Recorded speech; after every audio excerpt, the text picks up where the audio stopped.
Her daughter-in-law laughed across the terminal, loud enough for strangers to hear. She still flies economy. Elaine Foster, 71, retired and unbothered, folded her paper boarding pass and said nothing. Whitney adjusted her sunglasses. Jason smirked. The performance was complete. But 10 minutes later, over the loudspeaker, the words cut through every conversation. Passenger Elaine Foster, your private charter is ready at Gate 1A. She'd spent a lifetime being underestimated. Now the flight plan was hers, and the runway too. All right, before we dive into this crazy story, do me a favor. Subscribe and tell us where you're watching from. The terminal hummed with that peculiar airport energy, rolling suitcases clicking against the tile, gate announcements echoing off glass, the smell of burnt espresso and jet fuel hanging in the air. Elaine Foster stood near Gate B12, a slim figure in a navy cardigan and slacks, her hands folded around a paper boarding pass creased from use. Nothing about her stood out. That was intentional. Across the seating area, Whitney Foster adjusted her designer sunglasses though they were indoors. She still flies economy? She said, her voice pitched too high, like she wanted nearby passengers to hear. Jason didn't even look up from his phone. She likes it that way, he muttered, distracted, scrolling through his messages. He sipped his $5 coffee, ignoring the way his mother's shoulders tightened, just slightly. Mara, sitting between them, flushed. Mom, could you not? Whitney waved her off, smiling that plastic smile that showed too many teeth. Oh, relax, sweetheart. I'm just saying, your grandmother could treat herself once in a while. I mean, she's not exactly struggling, is she? Elaine turned toward the window where sunlight glared off the fuselage of the plane parked outside. The reflection made her eyes look brighter, almost steely. She didn't respond. Not to defend herself, not to give Whitney the satisfaction of seeing her rattled. 71 years had taught her that silence often cut deeper than words. The gate agent called out pre-boarding announcements. A family gathered their strollers, an elderly man fumbled for his passport. Around her, the rhythm of travel continued, oblivious to small cruelties. Elaine's boarding pass fluttered as she adjusted her grip. She had printed it at home that morning, the old-fashioned way, black ink on cheap paper. It made her smile a little. Nobody printed boarding passes anymore. Whitney had mocked even that once, years ago. You know, you can just use your phone, right? Jason was explaining something now. Some tedious story about a software rollout at work. While Whitney laughed in bursts that felt rehearsed. Mara sat silently, earbuds in but music off, her gaze flicking between her grandmother and her parents with quiet disapproval. Group 1, you're welcome to line. Up? The gate agent announced cheerfully. Whitney stood instantly, flashing her silver tag like a VIP pass to a life she hadn't earned. Jason followed, slinging his leather duffel over one shoulder. Elaine remained where she was, content to let the rush pass. Mara hesitated, hovering beside her. Grandma, do you want me to wait? She whispered. Elaine smiled softly. Go on, honey. I'll see you soon enough. Whitney glanced over her shoulder, already half in line. Come on, Mara, they'll run out of bin space. Elaine watched them drift toward the gate like a scene she'd watched before. Same postures, same self-importance. It was almost comforting in its predictability. She could even time it now. Whitney would post a photo before they took off. Jason would nod approvingly, and Mara would pretend not to know them for half the flight. A gate agent came over, glancing at Elaine's pass. Ma'am, we'll be boarding your group in about 10 minutes. Thank you, Elaine said, voice even. As the agent moved away, Elaine exhaled through her nose, steady and composed. Her tote bag rested at her feet.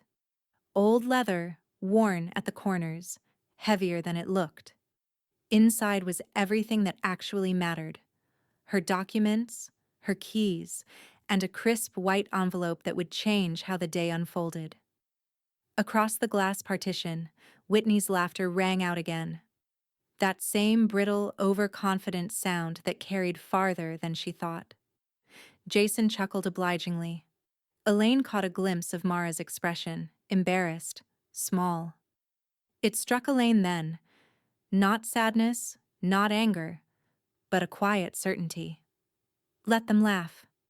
People often did, right before learning how little they understood. The boarding line began to move. The loudspeaker crackled. Families with small children and active duty service members may now board. Whitney shifted impatiently, checking her watch like she had a meeting to lead. Jason sighed loudly, performing his irritation for anyone who might be watching. Elaine's fingers brushed the edge of her boarding pass again. On the back, faintly visible through the paper, was a small embossed emblem, not from the airline, but something far more exclusive. She slipped it back into her bag before anyone could notice. When she finally stood stretching her legs, she caught her reflection in the terminal window. Composed, unhurried, unreadable. The kind of woman no one looked at twice, and yet the one no one should underestimate. Final call for Group 1 passengers, the speaker announced. Whitney laughed again, louder this time. Elaine didn't even glance her way. Instead, she adjusted the strap of her tote, her eyes settling on a uniformed attendant stationed near a frosted glass door marked Authorized, Personnel Only. The woman met Elaine's gaze briefly. A flicker of recognition, then a discreet nod. Elaine's lips curved, the smallest hint of a smile. The gate agent's voice rang through the air once more, clear and impersonal. Boarding Group 2, economy passengers, please have your passes ready. Elaine didn't move. Not yet. Something far better was waiting on the other side of that door. And as Whitney's laughter trailed down the jet bridge, Elaine's calm eyes followed. The kind of look that promised the world would tilt soon, and that laugh would not echo the same way ever again. The overhead screens blinked and refreshed, each new destination scrolling past like another opportunity to leave something behind. Elaine Foster adjusted the strap of her tote, the leather creaking softly under her fingers. She felt the weight of it, not in burden, but in quiet satisfaction. Everything she truly needed was inside. Across the gate area, Whitney stood with her chin tilted high, flashing her Group 1 boarding tag to the gate agent as if it were a golden ticket. Priority access, she announced to no one in particular. It's all about the perks. Jason grinned, too proud of a deal that wasn't one. Used miles for first class, he said, loud enough for those in the boarding lane to hear. I always tell people, travel right or don't travel at all. Elaine watched the display of borrowed prestige with the same expression she'd used to observe a mall fountain. Mildly interesting, ultimately meaningless. Her bag rested against her calf, and she bent slightly to check the zipper, making sure the envelope inside hadn't shifted. The white corner of it peeked out, and with it, the faint shimmer of embossed silver.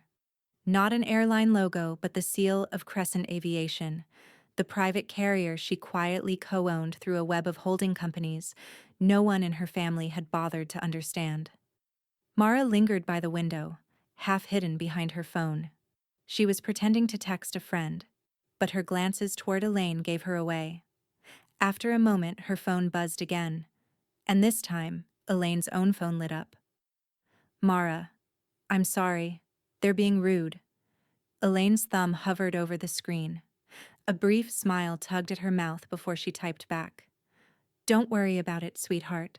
Some lessons teach themselves.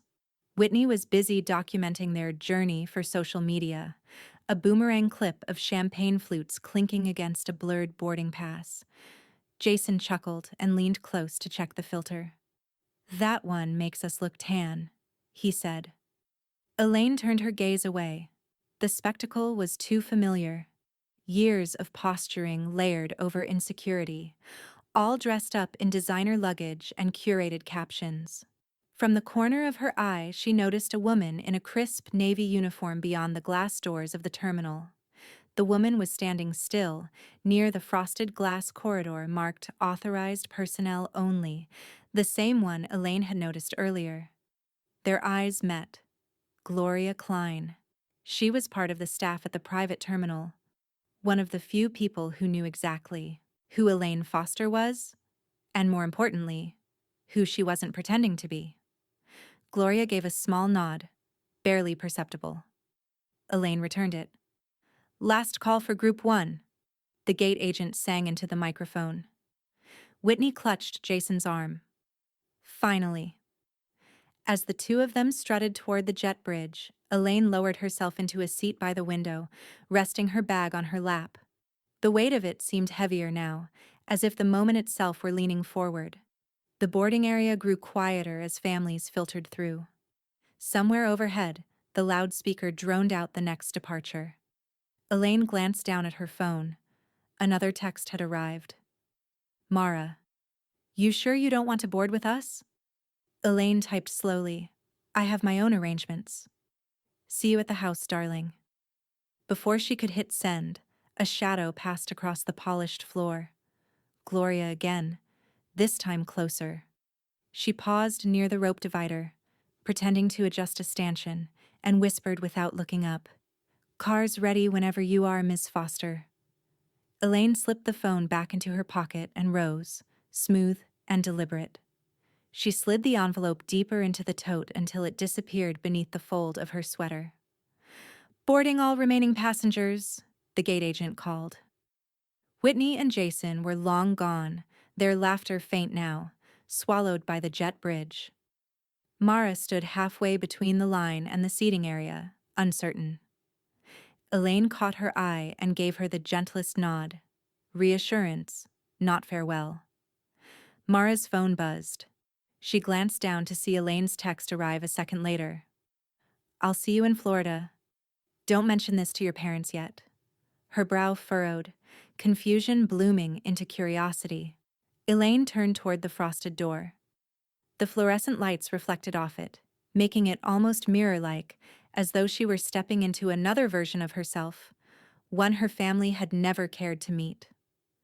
A low rumble from outside signaled another plane taxiing past the window. The sound vibrated in her chest, mingling with something sharper, cleaner. Anticipation. She walked toward the door where Gloria stood waiting, discreet and calm. Behind her, a gate announcement echoed. "Flight 762 to Sarasota, now boarding Group 3. Elaine didn't even glance back. "Your bag, Miss Foster?" Gloria asked softly. Elaine gave a faint smile and adjusted the strap on her shoulder. "This one," she said.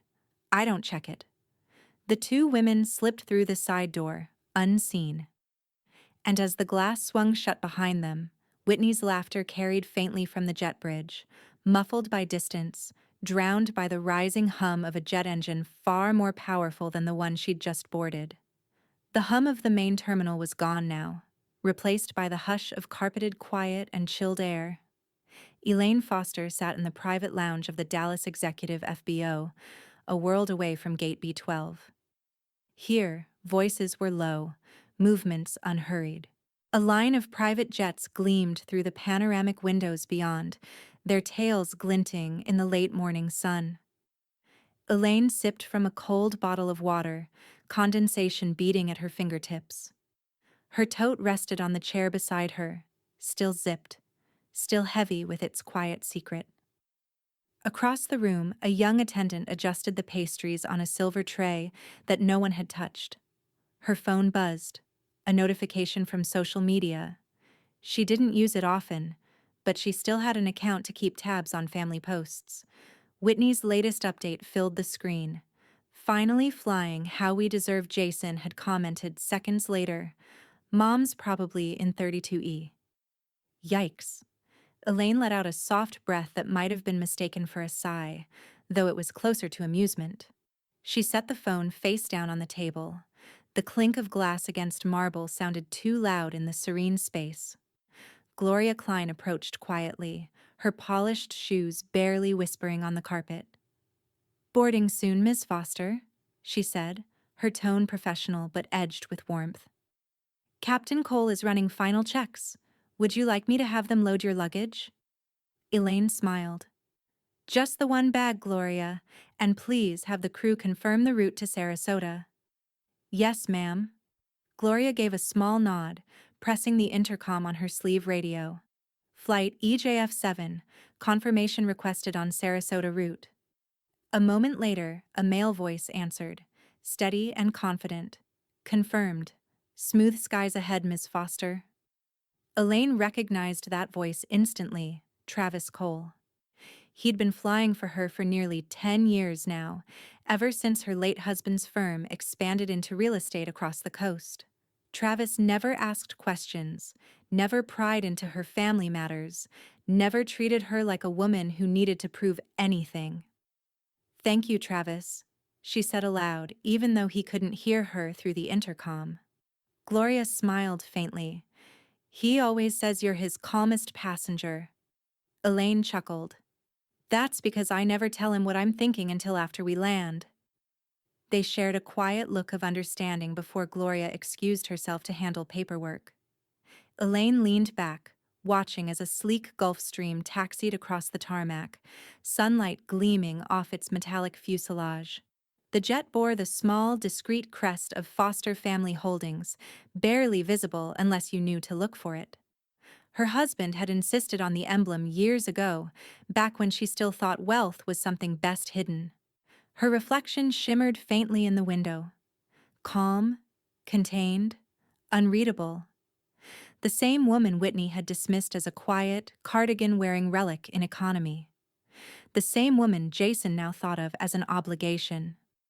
She reached into her bag, removing a leather folio filled with documents she'd been reviewing for weeks. New investments, trust revisions, a small portfolio of Florida properties recently acquired under a silent LLC. Pieces of a quiet empire, all hers. Outside, an attendant began loading catering onto her jet. Linen-draped trays, chilled champagne, fresh berries, her usual request. Everything precisely as she liked it. Understated, not indulgent. Another notification buzzed on her phone. A photo this time. Whitney holding a flute of bubbly in a cramped commercial cabin, Jason grinning beside her. The caption read, "Off to the beach. First class life." Elaine stared at it for a moment, her expression unreadable. Then she deleted the notification. She reached for her tablet instead, scrolling through a document that bore the header Sarasota Beachfront Trust Transfer, pending signature. Her attorney, Renee Vargas, had texted her earlier. "We're ready when you are. This will make a statement." Elaine smiled faintly. "Yes, it will," she murmured. "Ma'am?" Gloria's voice broke the moment softly. She stood beside her again, hands folded. "Captain Cole is ready for you." Elaine rose, smoothing her cardigan. The simple motion felt ceremonial, like shedding the last trace of pretense. She lifted her bag and walked beside Gloria through the glass doors that opened directly to the tarmac. Heat rolled up from the concrete, the air thick with the scent of fuel and salt carried inland by the Texas wind. Travis stood at the base of the stairs, cap under one arm, posture precise. "Morning, Miss Foster," he said, smiling. "Your flight plan's approved. Should be a smooth ride all the way to Sarasota." Elaine nodded. "Let's keep it that way."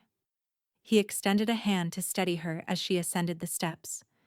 Inside, cool air greeted her, leather seats, walnut trim, and the faint hum of climate control. A flute of champagne waited on the side table beside her seat. She set her tote gently on the floor, settled into the recliner, and gazed out the oval window. Beyond the fence line, she could just make out the glow of the commercial terminal. Her son and daughter-in-law's plane would still be sitting at the gate, their seats barely reclined, their world smaller than they realized. Elaine took a slow sip of water, not champagne. Her pulse was steady, her eyes sharper than before. The intercom crackled. Ready for taxi, Miss Foster. Proceed, she replied, voice smooth as glass, the engines whirred to life. A quiet power building beneath her feet. As the jet began to roll, she allowed herself one private thought, whispered just above the hum of takeoff. They think I'm still waiting at the gate. And outside, far across the airfield, another plane lined up for departure. The one carrying Whitney's laughter. Elaine's, however, was the one that would reach Florida first. The hum of the jet settled into a steady rhythm, a low, confident sound that filled the cabin like a heartbeat. Elaine Foster sat near the window, sunlight striping her sleeve as Dallas shrank below. The sky outside was an immaculate blue, the kind of color that seemed to stretch on forever. She reached into her bag, withdrew her phone, and opened Mara's last message. You sure you don't want to board with us? The text hung on the screen like a bridge between worlds. Elaine smiled faintly, her reflection soft in the glass. Her thumb moved across the keyboard with calm precision. Elaine, here's my location. I'll see you at the beach house, sweetheart. Tell the others not to wait up. She attached a location pin. Not the commercial airport, not anything her son would recognize. It marked the Sarasota private terminal, a quiet coastal space tucked behind palmettos, its runways rarely shared with anyone but the few who could afford silence. The message sent. 2 blue checks. Elaine set the phone down beside her glass of water and let herself exhale, a small, satisfied breath. No triumph, just certainty. Minutes passed before the phone buzzed again. Mara. Wait. What? Elaine didn't reply. She didn't need to. She turned toward the aisle where a folded blanket rested beside her and a plate of fresh fruit waited on the side table. Everything was arranged as if she were the only person in the world expected to be here, because she was. Travis's voice came over the intercom. We'll hit smooth air once we clear New Orleans, Miss Foster. Should be ahead of schedule. Perfect, she said. Thank you. The engines hummed deeper, the kind of sound that didn't belong to commercial travel. Smooth, expensive, unhurried. The kind of flight her daughter-in-law would post about for months if she ever earned her way aboard. Across the clouds, sunlight poured through the window, glinting off the edge of Elaine's watch. She glanced at it briefly, then at her phone again. No new messages. She imagined Mara looking at that pin, brow furrowed, realizing her grandmother wasn't on the same flight, wasn't even in the same terminal anymore. Meanwhile, somewhere in a cramped first-class cabin miles behind her, Whitney would be tilting her phone toward the aisle, angling for light. At that exact moment, inside the commercial jet still taxiing for departure, Whitney was doing just that. Hold still, she said, lifting her phone toward Jason. The bubbles look flat. Jason rolled his eyes. It's airplane champagne, Whit. What do you expect? I expect a photo that says we're living well, she replied, tapping her glossed lip with the edge of her straw. You think Mom got window seat 32E again? Poor thing. Mara stared at her phone, frowning at Elaine's message. The location pin blinked from a map view of Sarasota, but the address wasn't familiar. Grandma's not on this plane, she said softly. Jason chuckled. Sure she is. She's probably boarding late. You know how she is. Doesn't like waiting. Whitney didn't look up. Or maybe she missed it. Happens when you print your own boarding passes. Mara turned her phone so they could see. No, look. She sent me this. And she's already... Jason waved it off. She's probably confused about the airport. Don't stress her out, kiddo. Whitney raised her flute toward the camera. Smile, everyone. Family vacation kickoff. The shutter clicked. Back in the private cabin, Elaine's phone buzzed again. She didn't check it. Instead, she leaned back, letting the hum of the engines carry her thoughts forward. To the Florida air that would hit her face when she stepped off this plane, to the smell of salt and jasmine that always lingered outside the beach house. It had been her husband's favorite place once. Now it was hers alone. The sanctuary she'd maintained quietly, even as Jason and Whitney turned it into a bragging prop for holiday photos. But this summer would be different. This one would belong to her again. Gloria appeared in the aisle, her navy uniform immaculate. "Captain says we'll be descending in just under 2 hours, Ms. Foster. Would you like lunch prepared?" "Something light," Elaine said. "And please make sure the car is waiting on the tarmac when we land." "Of course." When Gloria turned away, Elaine picked up her phone again. Another text from Mara blinked on the screen. "Grandma, what's going on?" Elaine typed just 3 words. "You'll see soon." Then she turned the phone face down. The plane tilted slightly, beginning its long arc southeast. Below, the Gulf shimmered. Endless blue meeting endless green, horizon melting into haze. Elaine rested her hand over the tote at her feet, feeling the edge of the envelope inside. The real itinerary. The new documents. The final proof of everything she'd built without the applause of those who never looked close enough. Her eyes drifted closed for a moment. When she opened them again, the cabin lights had dimmed, and Travis's voice came softly through the speakers. "Smooth skies, ma'am. Sarasota in sight." Elaine's lips curved. Just as planned. Outside, the clouds parted to reveal the coast, bright and sun-drenched, like a secret waiting to be revealed. And somewhere high above the Gulf, a commercial flight still lumbered north of her path, carrying Whitney's laughter in a cabin she would never share again. Elaine's phone buzzed once more. She didn't pick it up. Instead, she murmured to herself, calm and certain. "They'll figure it out when they land." The air on the Sarasota tarmac shimmered with heat. Waves of it rippled against the polished fuselage of the Gulf Stream, making the plane seem to breathe. Inside the quiet of the private terminal, Elaine Foster stood beside a frosted glass door, the faint hum of conversation and distant propellers blending into something almost orchestral. Her phone buzzed once in her hand, another message from Mara that she didn't open yet. Instead, she looked out the wide glass wall where her jet waited, sunlight bouncing off the silver, crest etched near the cockpit. Foster Family Holdings. The logo had been her late husband's design, an emblem meant to look discreet but unmistakably proud.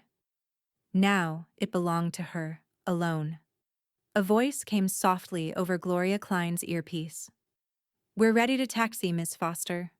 Gloria turned, smoothing her uniform, and said, "That's your cue, ma'am." Elaine gave a slow nod. "Then let's not keep them waiting." The two women walked side by side through the terminal.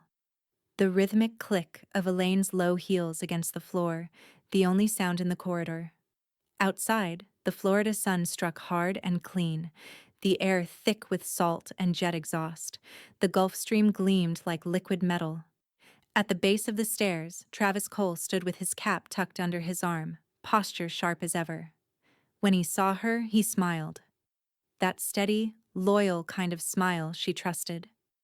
"Morning, Ms. Foster," he said. "Your flight plan's clear. Sarasota Tower just gave us priority taxi clearance." Elaine's expression warmed, faintly amused. "I suppose there are some perks to ownership." "Yes, ma'am," he said, straight-faced but with a flicker of humor in his eyes. He gestured toward the stairs. "Welcome aboard." Elaine climbed, the sunlight glancing off the side of her tote. Each step carried the same quiet rhythm she'd lived by for years. Never flaunt, never rush, never explain. The cabin door opened with a soft hiss. Inside, cool air wrapped around her like comfort itself.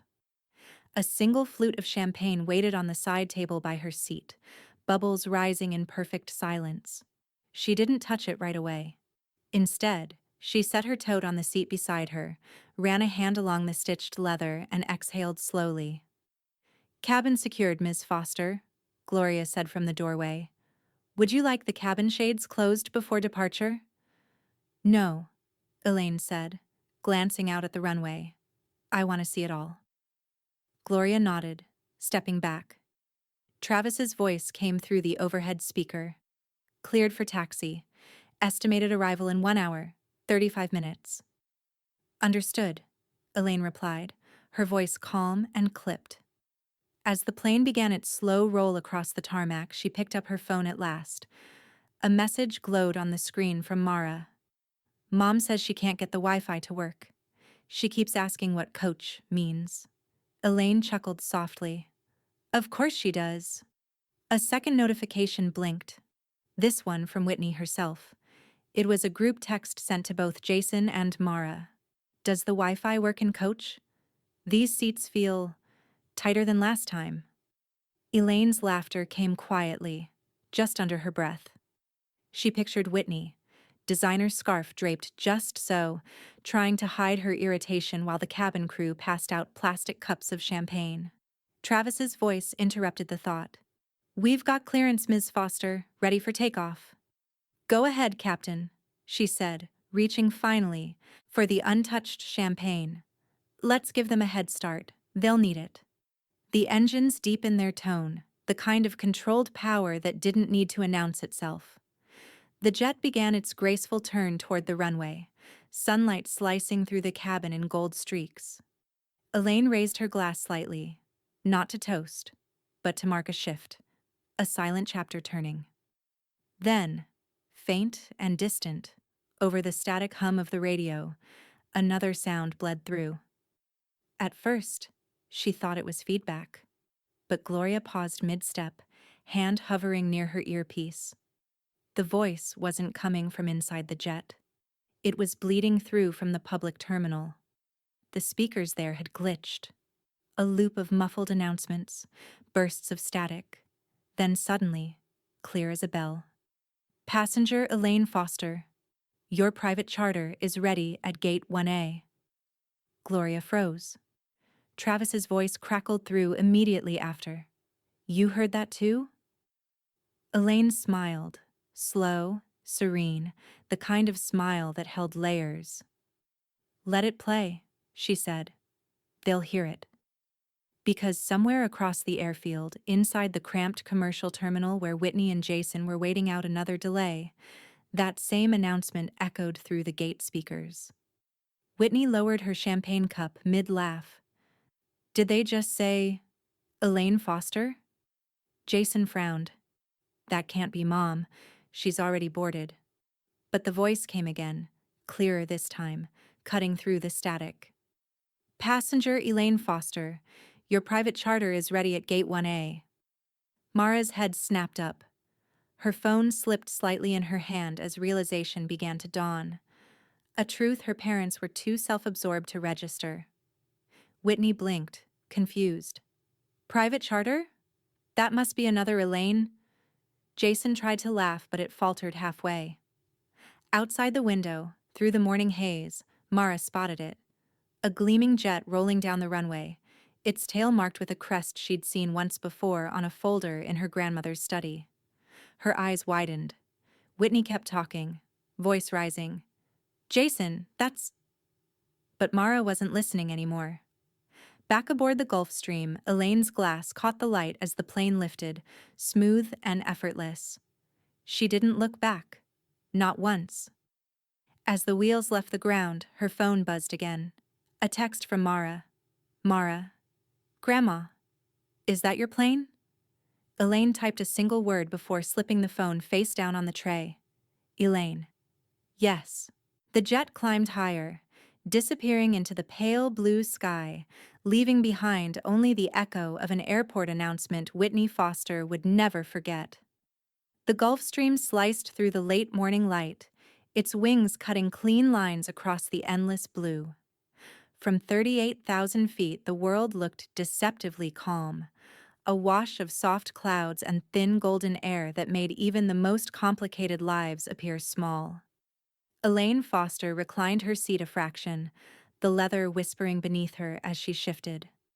No seatmate, no chatter, no recycled air or overhead buzz. Just the quiet hum of wealth handled discreetly. She let her head rest against the cushion and closed her eyes for a beat, feeling the soft press of altitude settle in her chest. "Ms. Foster," came Travis Cole's voice through the intercom. "We'll be over the Gulf in 20 minutes. Should beat the commercial flight by at least 90. Elaine smiled faintly, her lips curving without opening her eyes. "Thank you, Captain. I suspect they'll still be waiting for pretzels." His chuckle came through faintly, the kind of sound shared between old allies rather than employer and employee. She reached to her right, pulling her tablet from the armrest slot. The screen flickered awake to rows of documents: donation receipts, correspondence with local charities, medical scholarships for veterans' families, and the coastal restoration fund she'd quietly financed after the last hurricane. Numbers scrolled upward in calm precision. Elaine tapped through them one by one, cross-checking figures, signing electronically where needed. This was her rhythm: decisions made without performance, giving that didn't need applause. When she finished, she closed the tablet, setting it aside with care. The silence pressed in again, soft and total. Only the steady thrum of the engines filled the space. She reached for the book tucked into the side pocket of her seat, an old paperback copy of East of Eden. Her late husband had once underlined a line in it: "Maybe we're all a little broken, but that's how the light gets in." Elaine turned to that page now. The underlined words had faded, but the indentation of his pen remained, deep and permanent. Outside the window, sunlight broke through a thin veil of cloud, flooding the cabin in liquid gold. It caught on the silver of her wristwatch. A classic piece, understated, like everything else she owned. The light made her skin look younger for a moment, almost translucent, like the past was shining through her. Something in that glow softened her posture. She reached down to her tote and eased it open. Inside, folded neatly beside the white envelope of flight documents, was a small photo, one that had lived in her bag for nearly 2 decades. It showed her husband, Henry, standing on the dock outside the beach house, a wide grin under a wind-blown hat. Jason was maybe 6 in the picture, his arm hooked around his father's leg, his other hand gripping a tiny baby Mara wrapped in a towel. Elaine was behind the camera that day. She remembered because Henry had teased her for cutting her own reflection out of the shot. The memory came back with the scent of sunscreen, the creak of the dock, and Henry's voice calling. "This family's going to fly high someday, you'll see." Elaine stared at the photo now, her thumb tracing the line of Henry's jaw, the proud tilt of his shoulders. Then she looked at the tiny Jason frozen in time, a boy with salt in his hair, laughter in his face, a boy who had once loved the world without needing to own it. Her chest tightened, but not with regret. It was something smaller, sadder, the echo of knowing where things had gone wrong. "You'd be so disappointed in him," she whispered. Her voice barely rose above the hum of the engines. Still, it sounded like confession, the kind of truth that sits quietly in the heart until it has nowhere else to live. She placed the photo gently on the table beside her, face up. "Altitude steady," Travis's voice came again, steady and sure. "Weather's clear all the way to Sarasota." "Good," Elaine replied softly. "Let's keep it that way." She turned her gaze back to the window. Far below, the curve of the Gulf shimmered in brilliant turquoise, broken only by the faint white trail of another plane far in the distance. Smaller, slower, heading the same direction. For a fleeting moment she imagined she could see them: Whitney's impatient fidgeting, Jason's restless tapping, Mara's silent glances toward the clouds. She pictured the cabin lights dimming, the seatbelt sign still on, and Whitney's voice carrying over the aisle about how some people just weren't cut out for luxury travel. Elaine smiled to herself. Then she closed the book, leaned back, and let the quiet reclaim her. The moment stretched, soft and endless, until the jet banked slightly eastward, sunlight flashing against the wing like a signal. It was in that light, sharp, precise, unmissable, that she decided what would come next. Not revenge, not spite. Correction. By the time they all reached Florida, the balance would shift for good. And somewhere, far behind her in the crowded sky, a flight attendant was announcing turbulence. Whitney would be clutching her armrest. Jason would be muttering about bad planning. Mara would be staring at her phone again, at that single word text her grandmother had sent. Yes. Elaine opened her eyes again and whispered into the golden hush, "Let's see who really learns to fly." The descent into Sarasota was velvet smooth. No sudden jolts, no turbulence, no impatient sighs. Just the hum of the engines lowering, the steady tilt of the wings, and the soft golden horizon opening beneath them. Elaine Foster opened her eyes as the Gulf Stream banked toward the coast. The world below shimmered. Endless ribbons of beach, pastel, rooftops, and a stretch of turquoise water she knew by memory. It was home. Or at least, the kind of home she had chosen for herself long after the word family began to mean something different. "Landing in 5, Ms. Foster." Travis's voice came through, calm as always. "Perfect, Captain," she said. "Take your time." Minutes later, the wheels touched down with a whisper. The plane rolled past smaller private aircraft before gliding to a stop at the Sarasota private terminal. No chaos, no lines, no announcements. Just the hush of wealth done right. Gloria met her at the cabin door with a smile. "Welcome home, Ms. Foster." Elaine stepped into the warm Florida air, her heels clicking lightly on the tarmac. The late afternoon humidity carried a faint sweetness. Salt, magnolia, and jet fuel. Staff were already in motion. One offering a chilled towel, another presenting a tray of cut fruit and lemon water, and a driver standing beside a black sedan with tinted windows. Elaine accepted the towel with a nod, pressing it lightly against her neck. She didn't bother with sunglasses. The sun, for once, felt like a friend. As her bag was loaded into the trunk, her phone buzzed. A message from Mara. "Mara, Mom thinks you're still in line for the bathroom." Elaine smiled. It was the kind of smile that started small, an edge of amusement softened by affection.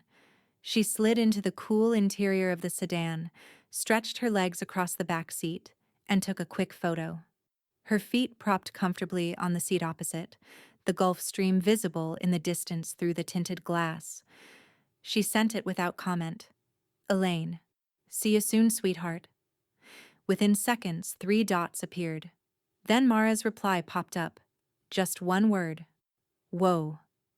The car began to move, tires whispering against smooth concrete as it exited the private gate. Elaine watched palm trees blur past the window.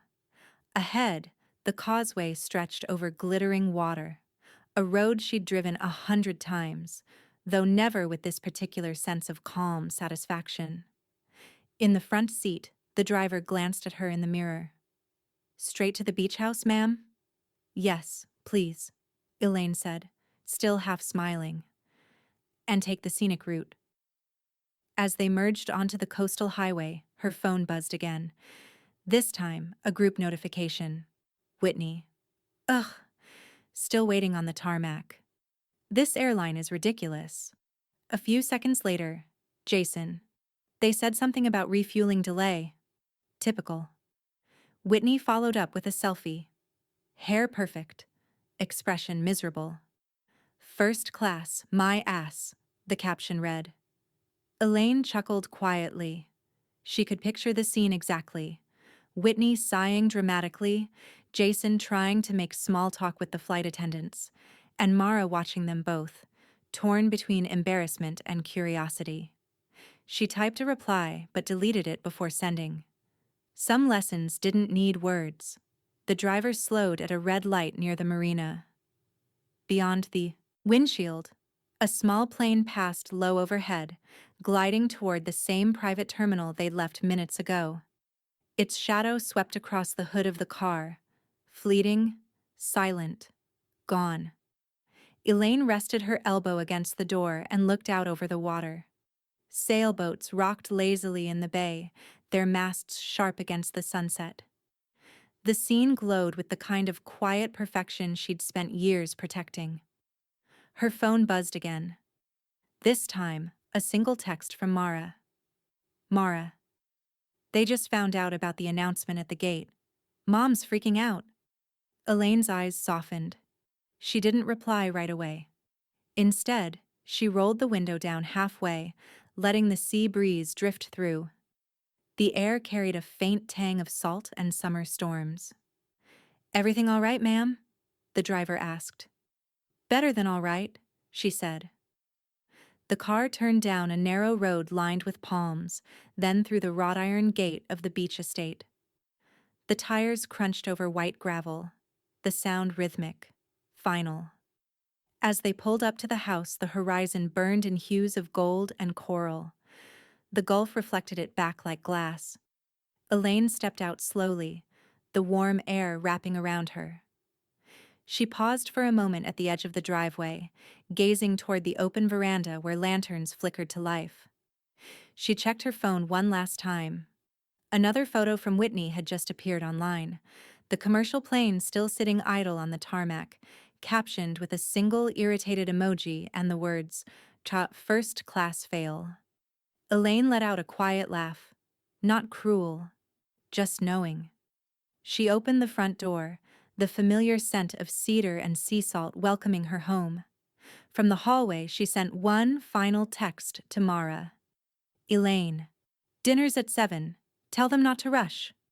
Then she slipped the phone into her pocket, glanced once at the framed photo of Henry on the mantel, and smiled. The kind of smile that said the balance has begun to shift. Outside, the first stars broke through the Florida dusk. And somewhere far above the Gulf, a delayed flight circled, waiting for permission to land. By the time the rental SUV turned into the long gravel drive, the night had already settled deep over the coast. The tires crunched through the quiet like an intrusion. From the veranda, the house looked serene. Windows glowing gold, waves sighing just beyond the dunes. Inside, music played softly, something instrumental, calm. Jason Foster cut the engine and sat there a moment, rubbing the bridge of his nose. 3-hour delay. Can you believe that? He muttered. Whitney didn't answer. She was scrolling furiously on her phone, still in travel clothes that had lost their crispness somewhere between boarding and baggage claim. "I told you to book a different airline," she said flatly. "Everyone looked at us like we were..." "Like we were what?" Jason snapped. She shoved her phone into her purse. "Never mind." In the back seat, Mara stirred. "Can we go inside? Grandma said dinner's waiting." Whitney frowned. "Dinner? At this hour?" But the smell that met them when they opened the door silenced every complaint. Garlic, butter, white wine, lemon. Shrimp scampi, perfectly done. "Finally," Mara said, rushing ahead. She stopped short at the kitchen threshold. "Grandma made this. It's amazing." Elaine Foster was sitting at the head of the table, a wineglass in one hand, her hair loosely pinned, her robe tied neatly at the waist. The dining room glowed with warm light and the flicker of candles. She looked entirely at home. Calm, rested, untouched by travel. "Evening," she said, as if she'd just wandered in from the porch instead of having landed hours before. "You must be starving." Jason dropped his duffel near the stairs. "You cooked?" His voice carried disbelief, almost accusation. "I did." Elaine gestured toward the platters on the counter, pasta steaming, shrimp gleaming under melted butter, herbs scattered like green confetti. "There's salad, too. Help yourselves." Whitney glanced around the kitchen, eyes tracing the gleaming countertops and spotless glassware. "You really shouldn't have gone to all this trouble, Elaine." Elaine smiled faintly, swirling her wine. Oh, it wasn't any trouble. I was home early. Jason's eyes narrowed. You took an earlier flight? Across the table, Mara tried not to smirk. She busied herself pouring water, avoiding her parents' stares. Elaine's tone was measured, pleasant. No, I took my flight. The words landed like a quiet chord, resonant but unhurried. Whitney blinked. I'm sorry. Your flight? Elaine set her wine glass down and leaned back slightly. Yes, the one that left on time. Jason frowned, confusion flickering into realization. Wait, that announcement. The one at the gate. Elaine's eyes met his. Gate 1A, she said simply. Private charter. My plane. For a long moment, only the faint sound of waves filled the room. Then Mara let out the tiniest laugh. A breath, really. But it broke the silence like a crack in glass. Whitney shot her a look. Mara, that's not funny. But Elaine was smiling now, serene, unbothered. It's all right, she said. She already knew. Mara's cheeks flushed, but there was pride in her eyes, quiet, loyal pride. Jason tried to gather himself. You could have told us, he said, his voice careful, clipped. Elaine tilted her head. And what would you have done with that information? He didn't answer. Whitney crossed her arms. We just thought. I know what you thought. Elaine interrupted softly. You've made it perfectly clear over the years. The silence that followed was thick. Jason looked down at his plate. Whitney's expression hardened, the mask of polite discomfort slipping into something closer to wounded pride. Elaine stood slowly, her movements unhurried. Eat before it gets cold, she said, stepping toward the doorway. I'm going to finish my wine on the porch. It's a beautiful night. Mara rose as if to follow, but Elaine gave a small, reassuring nod that said, let them sit with it. Outside, the air was warm and damp. Crickets sang in the dunes, and the sea stretched black and glimmering under the moon. Elaine took her seat on the veranda, the same chair Henry used to favor. From inside came the faint sounds of silverware against china and the uneasy murmur of conversation that wasn't really conversation at all. She closed her eyes, listening to the rhythm of it, the sound of small realizations landing one by one. Her phone buzzed once on the table beside her. A new text from Mara. Mara. They're asking if the jet's yours. Elaine's reply came after a sip of wine. Elaine. Ours, someday. But for now, let's keep that between us. She set the phone down, her smile faint and private. Inside, laughter tried to rise but faltered. Outside, the waves hit shore in perfect, deliberate rhythm. Elaine looked out over the dark water, the glass catching moonlight in her hand. Correction, she whispered, echoing her thought from the sky. Then she took another sip, her gaze fixed on the horizon, where the night met the ocean in a line as straight and unbroken as her resolve. Morning arrived soft and golden, the kind of Florida light that seemed to forgive everything it touched. The sea was calm, brushing the shore in slow breaths, and the beach house smelled faintly of coffee, toast, and lemon polish. Elaine Foster stood by the open kitchen window, robe belted neatly, a mug of black coffee in her hand. She'd been awake since dawn, long before anyone else. Early light shimmered on the surface of the pool, refracting across her face as she listened to the steady hum of her best friend and attorney, Renee Vargas, through the speakerphone on the counter. Congratulations, Renee said, her voice warm and triumphant. The beachfront parcel just closed. Wire confirmation hit this morning. 7.1 million, all in. Elaine smiled, calm but pleased. Excellent. Make sure the escrow remainder goes straight into the foundation account. We'll earmark it for the Veterans Housing Project. Already done. A pause. Henry would have been proud of this one. Elaine looked out toward the water, her expression unreadable. He would have liked the view, that's for sure. Behind her, soft footsteps shuffled across the tile. Whitney Foster entered the kitchen, wearing oversized sunglasses despite the shade, her robe cinched tight. "Morning," she mumbled, half yawning, half assessing the scene. Elaine turned off the speaker. "Good morning, Whitney. Sleep well?" Whitney poured herself coffee, clearly scanning the phone on the counter. "Who was that?" "Renee Vargas," Elaine said lightly. "Just some business." Whitney sipped, feigning indifference. "You still handle investments and stuff?" Elaine gave her a small smile. "Something like that." At that moment, Jason appeared in the doorway, rumpled but trying to act collected. "Morning, Mom. Mara's out walking the beach. Place looks great." He reached for the carafe. "Smells great, too." "Thank you," Elaine said, setting her mug down. "Coffee's fresh." He poured himself a cup, glanced at her phone, and froze mid-motion. The last notification from Renee still glowed on the screen. Parcel closed. 7.1 Pimler wire confirmed. Jason's brow furrowed. 7 million?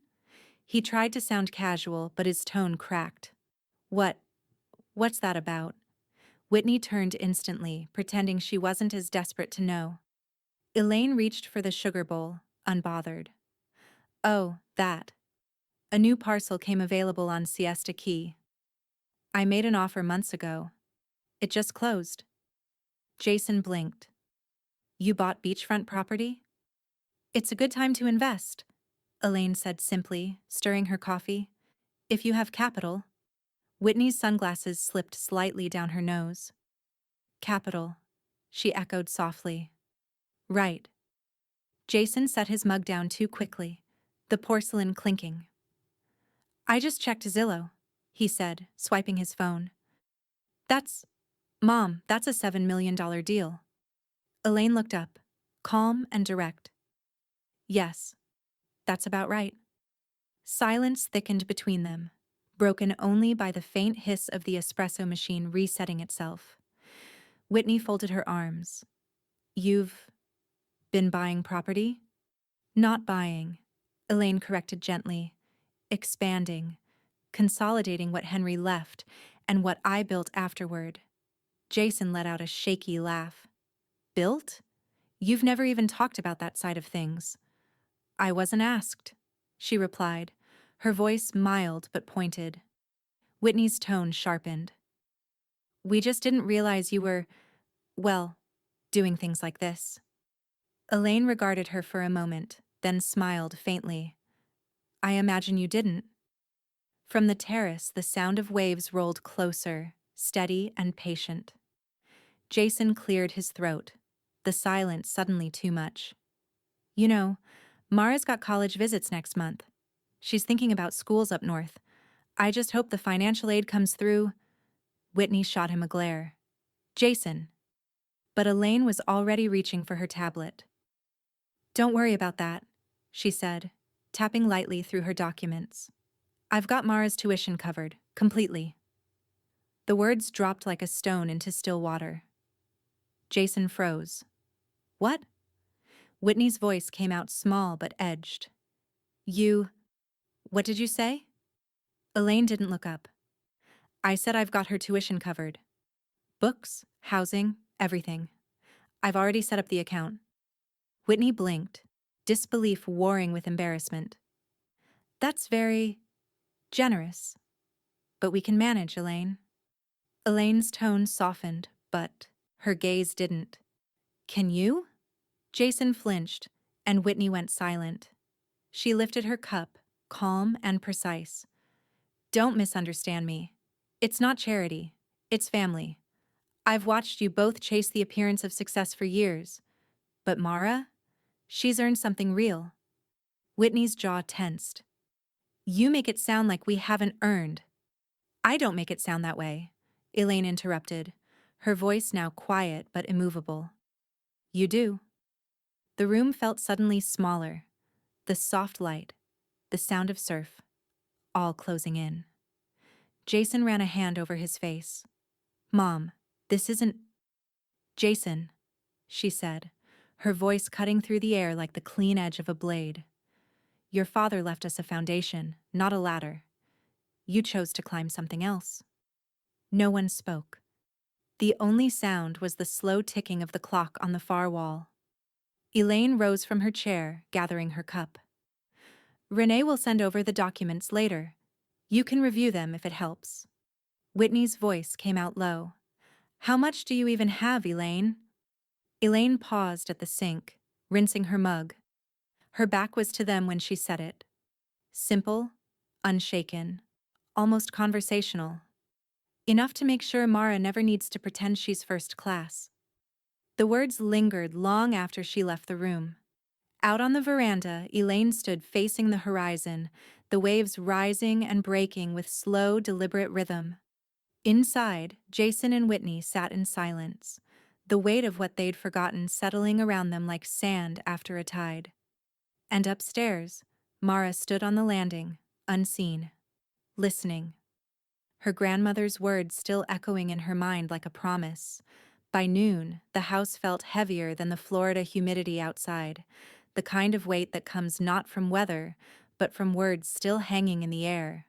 The smell of strong coffee lingered, mixed with the faint salt coming through the open sliding doors. Jason Foster stood at the kitchen counter, trying to look busy with a half-eaten bagel, while Whitney scrolled mindlessly on her phone, her every sigh loud enough to fill the room. Elaine sat opposite them, poised as ever, finishing a quiet breakfast of fruit and toast. She didn't fidget, didn't fill silence with chatter. She'd learned a long time ago that discomfort, left to breathe, eventually told the truth. Jason cleared his throat. You didn't need to do all this, Mom. Elaine's gaze lifted from her plate. You're right, she said softly. I didn't. That was it. No apology, no softening, just acknowledgement, stripped of guilt. Whitney looked up from her phone, the tension crawling up her neck. Well, she said with a brittle laugh, if we'd known you were some secret real estate tycoon, we might have brought nicer wine. Elaine's mouth curved. Oh, I doubt it would have changed much. Jason shot his wife a warning look. Whitney. What? She snapped, voice too high. I'm trying to lighten the mood. Elaine folded her napkin, smoothing its corners before setting it on her plate. The mood doesn't need lightening. It needs honesty. Jason exhaled hard, shoulders sagging. Mom, you've always been private, but this, buying property, the foundation, the trust for Mara, it's a lot to process. Elaine's tone stayed gentle, but the words were surgical. It's only a lot if you didn't expect I was capable. Jason's lips parted, then closed again. Whitney looked away. The sound of the waves beyond the windows pressed against the moment-like punctuation. Steady, unbothered. Elaine rose from her chair. I think I'll take a walk before it gets too hot. Mara appeared in the doorway just then, sandals in one hand. Can I come? Elaine's eyes softened. Of course. Whitney tried a smile that didn't land. Bring sunscreen, Mara. Grandma probably has the expensive kind hidden somewhere. Elaine met her daughter-in-law's gaze briefly, not cold, just measured. I'll manage. They left through the sliding doors, stepping into blinding sunlight. The sand was warm underfoot, packed firm near the waterline. Gulls drifted above, their calls sharp against the hum of surf. For a while they walked without speaking, grandmother and granddaughter, both barefoot, both quiet in their own ways. It was Mara who broke the silence. They don't get it, she said finally. Elaine glanced at her. They will. In time. I don't think they like how successful you are. Elaine smiled faintly. Most people like success, just not when it reminds them what they could have done differently. Mara laughed softly. That's kind of brutal.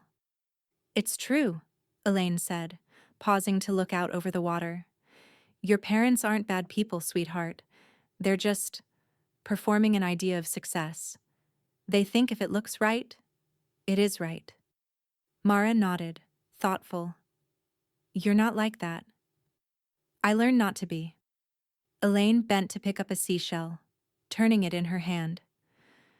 Your grandfather used to say wealth and worth aren't the same. Took me decades to understand how right he was. They kept walking, the tide lapping at their feet. Grandma, Mara said after a while, when you paid for my tuition, why didn't you tell them first? Elaine stopped, looking out over the rolling surf. Because some gifts are meant to teach, not everyone's ready for the lesson at the same time. Mara smiled faintly. That sounds like something from one of your novels. I don't write novels. You live like someone who could, Mara said, her voice quiet but sincere. You always seem 3 steps ahead of everybody. Elaine's laugh was low and genuine. Experience helps. So does listening. They walked until the house was a small silhouette behind them.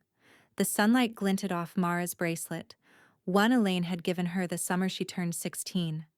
The same age Elaine had been when she first learned how quickly respect disappears when money enters the room. Mara turned to her grandmother, eyes bright. I hope I age like you. Elaine stopped, the words catching her slightly off guard. You mean, like a woman with too many files and not enough patience? Mara laughed. No, I mean, like someone who doesn't apologize for being strong. For a moment, the sound of the waves filled everything between them. Elaine looked at her granddaughter, really looked, and saw the same steadiness Henry once had, the same spark that Jason had somehow misplaced along the way. She reached out and tucked a strand of hair behind Mara's ear. Then promise me something, she said. Don't trade that strength for approval.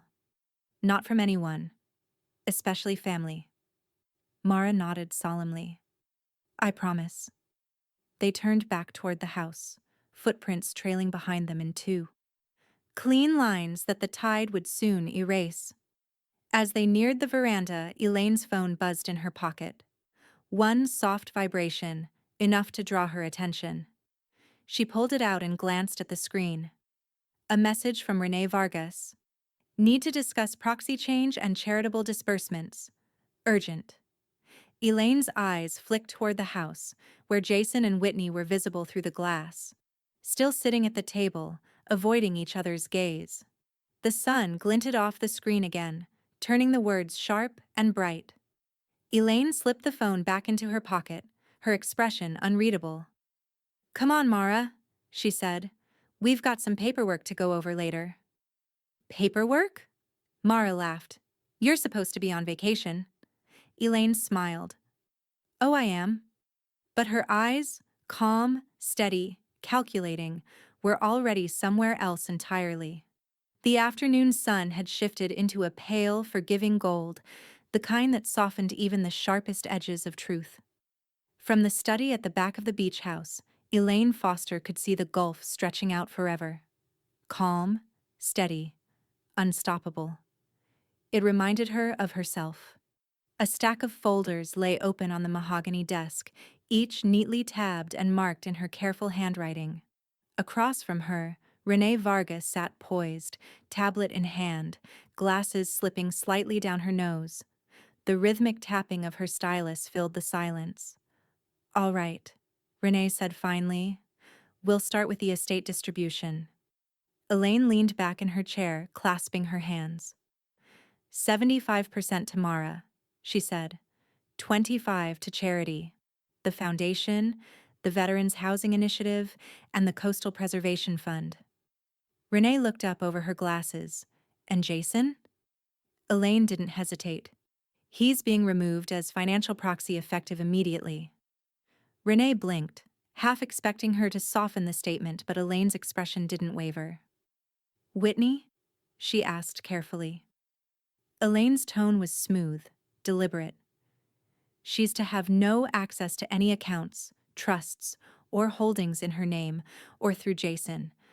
I want every authorization key revoked by tomorrow. Renee's brows rose slightly, though her smile was forming. That's decisive?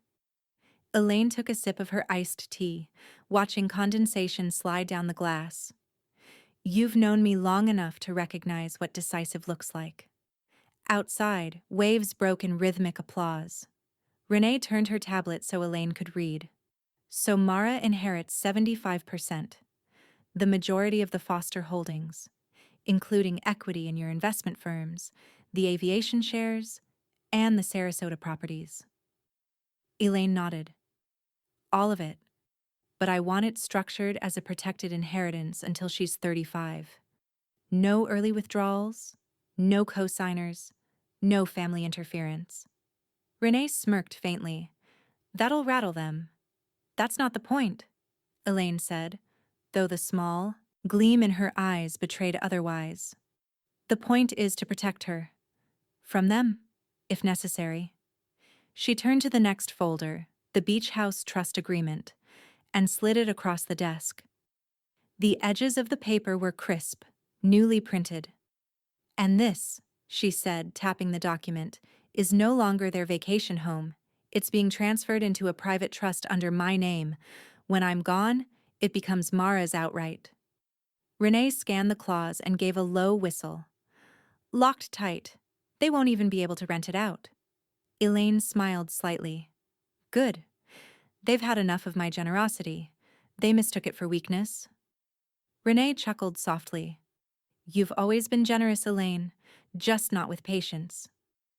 Elaine reached for a pen and signed her name at the bottom of the final page, Elaine M. Foster, in a steady, elegant hand.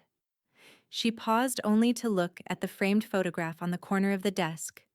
Henry, smiling beside a much younger her, the sea behind them wide and endless. Henry wanted a legacy that meant something, she said quietly. He used to tell me that family isn't an automatic claim, it's an ongoing audition. Renee set down her tablet. And they failed the audition? Elaine's mouth curved. They never showed up. The lawyer laughed, a short knowing sound, and reached for the next document. I assume you're drafting a letter? Elaine nodded. For the safe. A personal note to go with the estate packet. She pulled out her stationery, heavy cream paper with embossed edges, and uncapped her pen. Her handwriting, even after all these years, was still deliberate. Every word measured, no wasted flourish. Legacy is earned, not assumed. She paused, reading the line back to herself, then signed it simply. E.F. Renee watched her for a moment, then leaned back in her chair, a slow grin spreading. That'll shut them up. Elaine placed the note carefully into an envelope and sealed it. It's not about shutting them up, she said. It's about reminding them who built the runway they're still trying to take off from. They sat in companionable silence for a beat. The only sounds were the faint crash of waves outside and the muted hum of the ceiling fan. Finally, Renee said, I'll file everything first thing in the morning. Once this is executed, your control is absolute. Elaine exhaled slowly, the faintest glint of satisfaction in her eyes. Control isn't the goal. Clarity is. Renee tilted her head. Still, feels good, doesn't it? Elaine allowed herself the smallest, most dangerous smile. It feels necessary. As Renee gathered her folders, the last light of evening spilled across the desk, catching the embossed seal of the trust documents. Foster Family Legacy Holdings. Elaine rose, walking her friend to the door. Thank you, Renee, for everything. Renee squeezed her hand. You know, most people wait until they're gone to make their point. Elaine met her gaze. Then most people don't get to watch the look on their faces afterward. They both laughed, low, conspiratorial, the kind of laugh that belonged to women who'd long since stopped asking permission. When the door closed and the house fell quiet again, Elaine lingered by the window, looking out at the moon rising over the gulf. The tide was coming in fast now, erasing the footprints she and Mara had left that morning. She raised her glass of iced tea and a small private toast. "To what's earned," she murmured. Behind her, on the desk, the signed letter glowed faintly in the lamplight. The ink still wet, the meaning unmistakable. And somewhere upstairs, Mara's laughter drifted faintly down the hall. Young, certain, and safe in a future no one could take from her. The morning sky over Sarasota was an impossible blue, the kind that made the air shimmer before noon. The beach house stood quiet, curtains drawn, the scent of salt and jasmine heavy in the breeze. Elaine Foster stepped into the drive, suitcase in hand, wearing a crisp linen suit the color of champagne. Behind her, the house glowed with stillness, locked, protected, hers. Gloria Klein waited by the car, her uniform immaculate as ever. "Everything's ready, Ms. Foster. Captain Cole filed the westbound flight plan an hour ago." "Good," Elaine said, sliding on her sunglasses. "Let's not keep the vineyard waiting." The car rolled down the drive, gravel whispering beneath its tires. Through the rear window, the house grew smaller, the sea flashing between palm leaves until it disappeared entirely. At the private terminal, Travis Cole stood near the stairs of the Gulfstream, clipboard in hand. The man had the same military bearing he'd always carried, posture straight, eyes sharp. "Morning, Ms. Foster," he said. "We've got clear skies all the way to Sonoma." Elaine smiled faintly. "Perfect flying weather." As Gloria loaded the last of her luggage, a faint ping came from Elaine's phone, a message from Jason. "Jason, where are you?" She stared at it for a long second before typing a single word. "Elaine, west." 3 dots blinked, then vanished. No reply. She turned the phone over on her palm, the gesture unbothered, almost ceremonial, before tucking it into her bag. Inside the cabin, the air was cool and faintly scented with citrus oil. Fresh lilies waited on the table beside her seat. Gloria's touch. A flute of champagne sat in a silver cradle, the glass catching the morning light. Elaine didn't reach for it yet. Travis's voice came from the cockpit. "Taxi clearance in 2 minutes, ma'am. We'll be wheels up shortly." "Take your time, Captain," she said. "Good things are worth waiting for." The plane began to move, smooth and deliberate, past a row of smaller aircraft lined up like apprentices watching a master. Through the window, the runway shimmered with heat. Her phone buzzed again, a notification from social media. Whitney had left a comment under a photo Elaine had posted the night before. The veranda bathed in moonlight, captioned simply, "Rested and ready." Whitney's comment was predictably snide. "Cute. Who paid for that?" Elaine almost laughed. The ignorance was so pure it was almost admirable. She didn't reply, but someone else did. A private message appeared seconds later from Travis Cole. "You'd be surprised who owns what, ma'am." Elaine's smile deepened, the rare kind that reached her eyes. She settled back into her seat as the engines roared softly to life, that muted thunder of power refined. Outside, the runway lights flickered to green, the horizon opening wide and bright. "Cleared for takeoff," Travis said through the intercom. Elaine lifted the flute at last, the champagne cold against her fingers. "Proceed, Captain." The plane accelerated, the cabin pressing gently around her. Florida fell away beneath them, the coast shrinking into memory, the Gulf flattening into a sheet of silver. As they climbed above the clouds, sunlight spilled through the window, turning the champagne to liquid gold. Elaine raised the glass toward the empty seat across from her, the one that would have been Jason's once upon a time. "To silence," she murmured. "It's far louder than bragging." She took a long sip, savoring the crisp sweetness as the jet banked westward. From 30,000 feet, the world seemed orderly again, predictable. There were no awkward breakfasts, no forced smiles, no fragile egos to manage. Just the hum of precision, The quiet satisfaction of control earned the hard way. She reached into her bag and drew out the sealed envelope Renee had left her, the one marked proxy confirmation. It was done. Final. The estate, the trusts, the titles, all locked, airtight, exactly as she wanted them.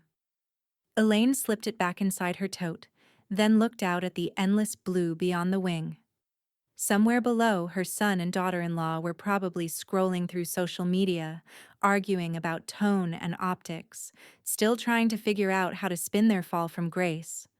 She smiled to herself, not out of cruelty, but certainty. Every family had its weather. Theirs was finally clearing. "Cabin secure," Travis said, breaking her thoughts. "Estimated arrival, 3 hours, 20 minutes. Would you like anything before we level out?" "Just peace, Captain," she said, "and maybe another glass." He laughed softly. "Coming right up." The plane leveled, the sky above turning a deeper, cleaner blue. Elaine raised her second glass in quiet toast, not to wealth, not even to victory, but to alignment, to things being exactly as they should be. The sunlight hit her wristwatch, scattering light across the cabin walls. It reminded her of Henry again, of promises made decades ago under this same color of sky. She whispered it, like a benediction. "We did all right, didn't we, love?" Below her, the gulf and all its noise fell away, and ahead stretched miles of silence, vineyards waiting, and a life entirely of her own design. And somewhere far behind, in a house that wasn't theirs anymore, Jason and Whitney were just beginning to understand what it meant to be grounded. 6 months later, California's wine country shimmered under late spring sun. Rows of vines stretched for miles, the leaves 1,000 shades of green, the air rich with lavender and oak. At the edge of one such estate, perched high above the valley, stood Elaine Foster, wearing a wide-brimmed hat and quiet satisfaction. The vineyard was hers now, or half hers, technically, a joint venture with a philanthropic aviation group that had approached her after her last donation to the Veterans Air Corps Foundation. The partnership gave her both a business foothold and a mission to fund scholarships for young pilots and engineers who couldn't afford flight school. "Congratulations again, Ms. Foster," said the foundation chair, a silver-haired woman named Delaney Hart. "You've just been appointed to the Aviation Philanthropy Board. First meetings in D.C. next quarter. I expect you'll keep us organized." Elaine smiled faintly. "I imagine someone should." Delaney laughed. "You're going to fit right in." When the handshake ended, Elaine turned toward the vineyards, watching the rows shimmer in the heat.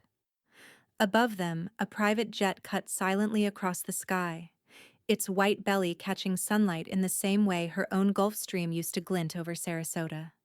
She watched it for a long moment, then whispered under her breath, "Airspace well earned." Across the country, in a quiet Massachusetts library, Mara Foster sat at a table strewn with books and notebooks. Her laptop screen glowed with the words of her college essay. "The moment I realized my grandmother was a powerhouse didn't happen in an office or a boardroom. It happened at an airport. When the world learned she didn't wait for permission to fly." She read the sentence again, smiling. Around her, other seniors fretted about deadlines and grades, but Mara wrote with clarity, purpose. Every story she typed about Elaine carried the rhythm of truth. Strength without spectacle. When she hit save, her phone buzzed. A message from her father. "Jason. Hey kiddo, can you send me Grandma's new email? I want to ask her about some financial stuff." Mara hesitated, fingers hovering. She thought about the last time Jason had seen Elaine, standing stiff on that Florida porch, pretending not to notice how her mother's eyes followed the horizon instead of him. She didn't reply. Neither did Elaine. At the Vineyard Estate, Elaine sat in her sunroom, laptop open but untouched. Her inbox showed one unread message. From Jason Foster. Subject, quick question. financial advice. Body. Hey mom, hope you're doing well. Whitney and I are trying to figure out some property stuff. Thought maybe you could point me in the right direction. Elaine read it once, then closed the laptop. Not with anger, not with bitterness. Just finality. Outside, the vineyard hummed with bees. She rose, poured herself a small glass of rosé, and carried it to the terrace. On the horizon, her jet was parked at the small airstrip she'd built beside the property. White against green, quiet and gleaming. Her kind of silence.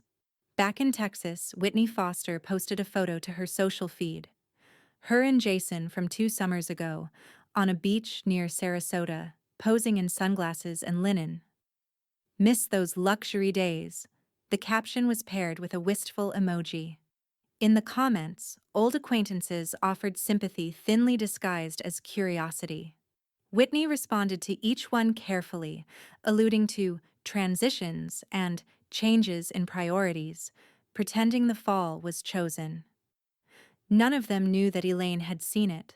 None of them would guess that she simply scrolled past with no reaction, no pity, no satisfaction. That wasn't her style anymore. A week later, a delivery arrived at Mara's dorm. A sleek box wrapped in plain brown paper. No card, no ribbon. Inside was a brand new laptop, top of the line, engraved with her initials.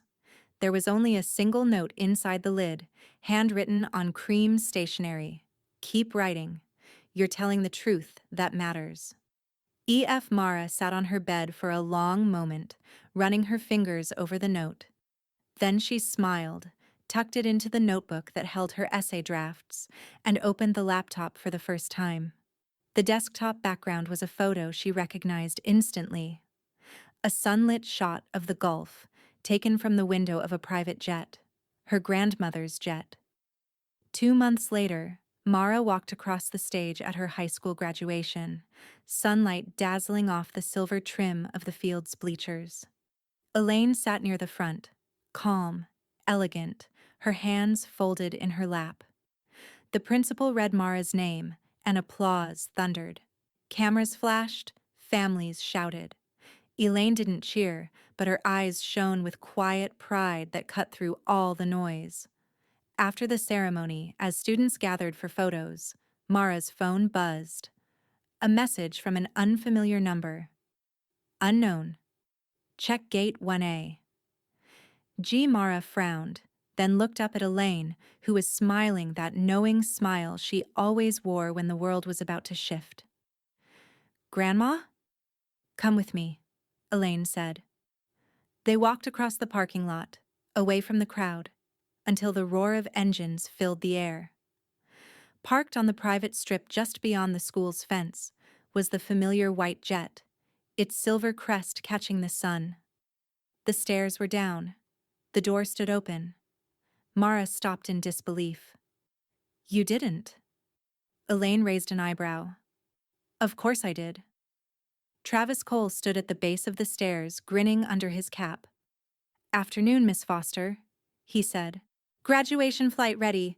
You and your friends are cleared for wheels up whenever you like.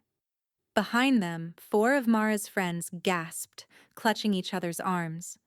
Elaine turned to her granddaughter. I thought we'd start your next chapter properly. Bring them along.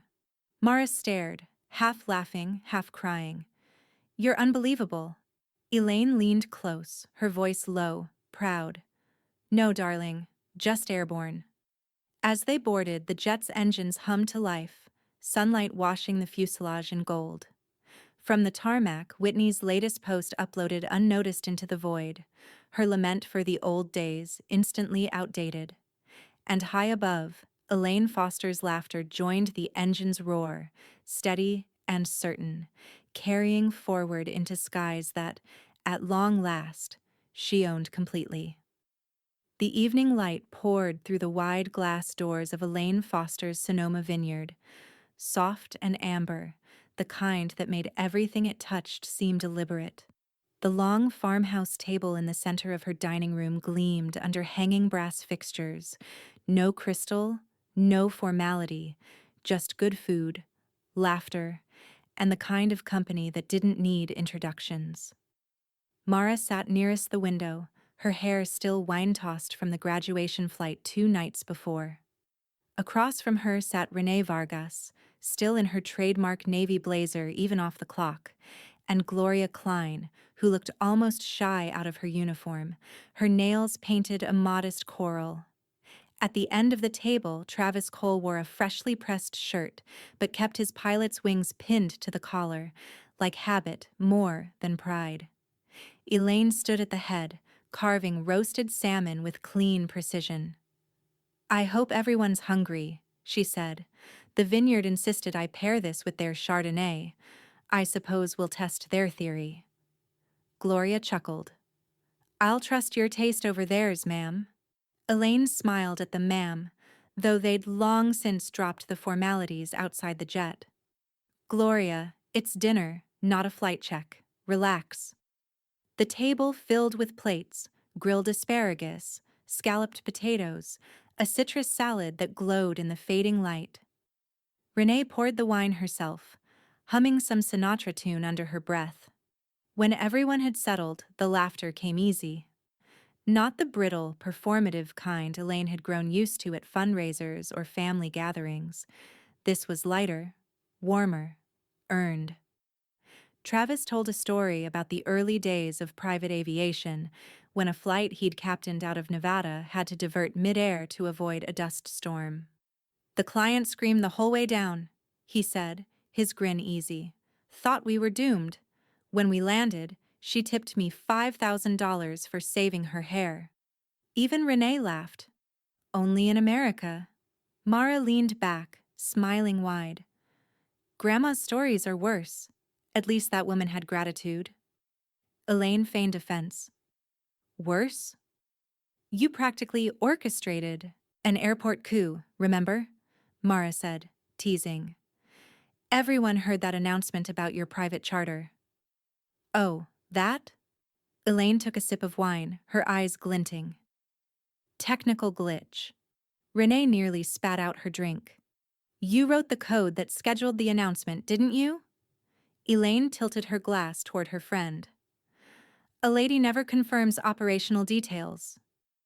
The table dissolved into laughter.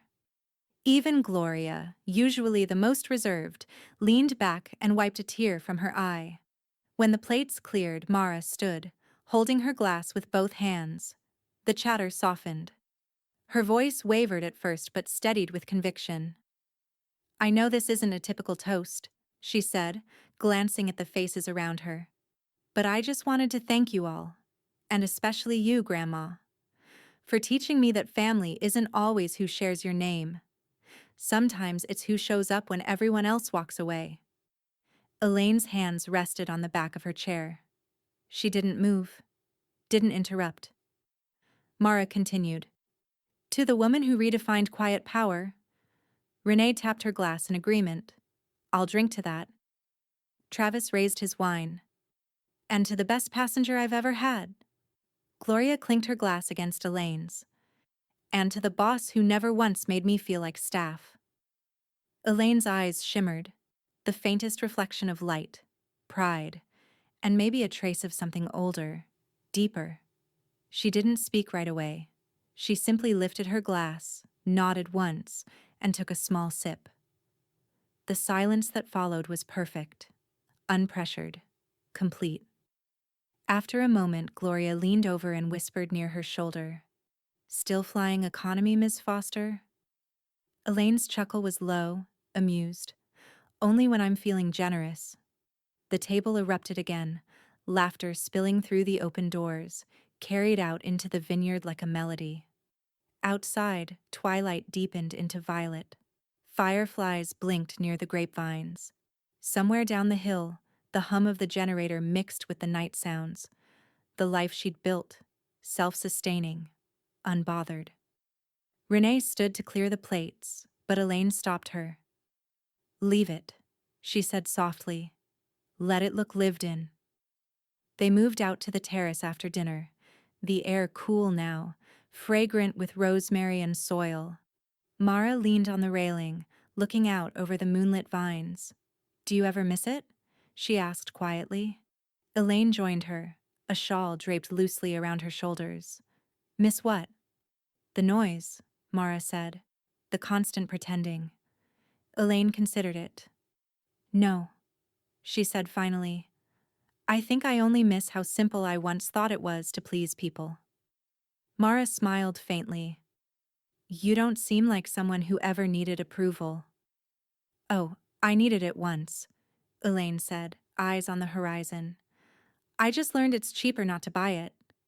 Behind them, Renee was telling Travis that she'd never fly. Commercial again. Gloria was laughing so hard she had to set down her glass, and the night hummed with that rare thing. Peace without loneliness. Elaine looked at them all, her chosen few, and felt something she hadn't in years. Belonging without obligation. She reached for Mara's hand. Someday you'll understand this, she said. Blood can disappoint you, but loyalty? Loyalty is worth the airfare. Mara squeezed her hand. You make your own family. I did, Elaine said softly. Finally.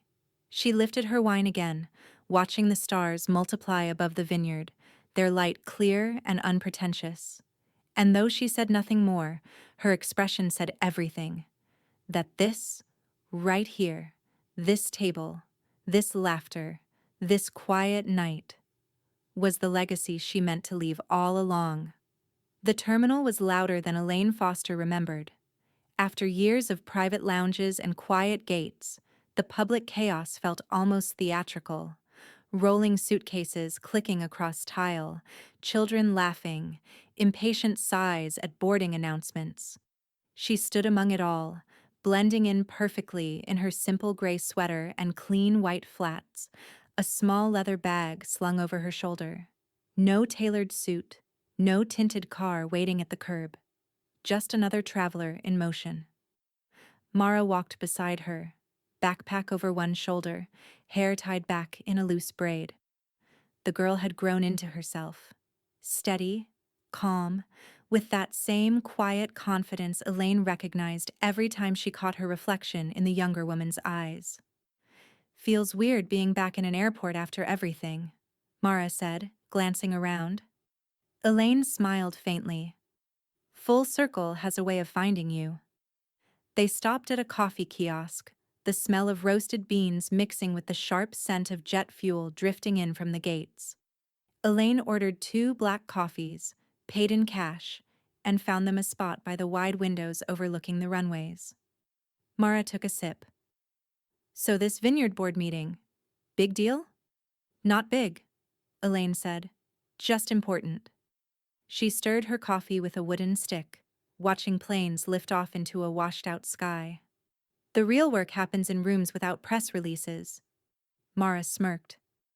That sounds like something you'd put on a plaque. Maybe one day, Elaine replied. They sat in companionable silence for a moment, just watching the choreography of travel. Luggage carts zipping by, pilots striding with purpose, the constant murmur of destinations. Then the familiar voice of the loudspeaker rose above the din, warm and neutral. Attention passengers, Gate 1A is now cleared. Passenger Elaine Foster, your jet is ready for departure. Heads turned, the same way they always did when wealth brushed up against the ordinary. At a nearby gate, Whitney Foster froze mid-conversation, the straw of her iced latte still between her lips. Jason looked up from his phone, blinking as if he'd misheard. Did they just...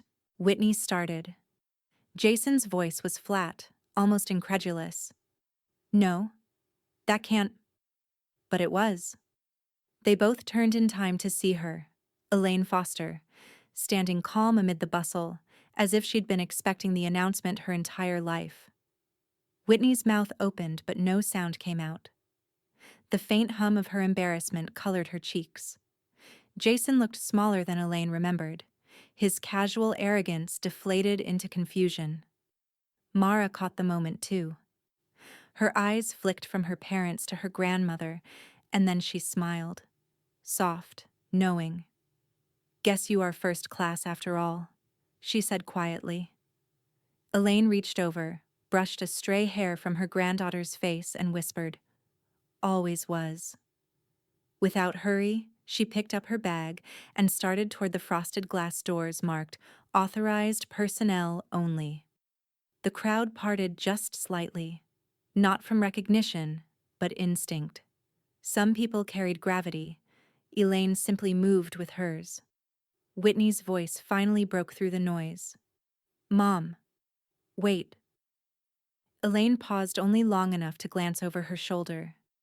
The years of small humiliations, dismissive laughs, and shallow cruelty flickered across her memory and then dissolved, as irrelevant as yesterday's boarding pass. She smiled.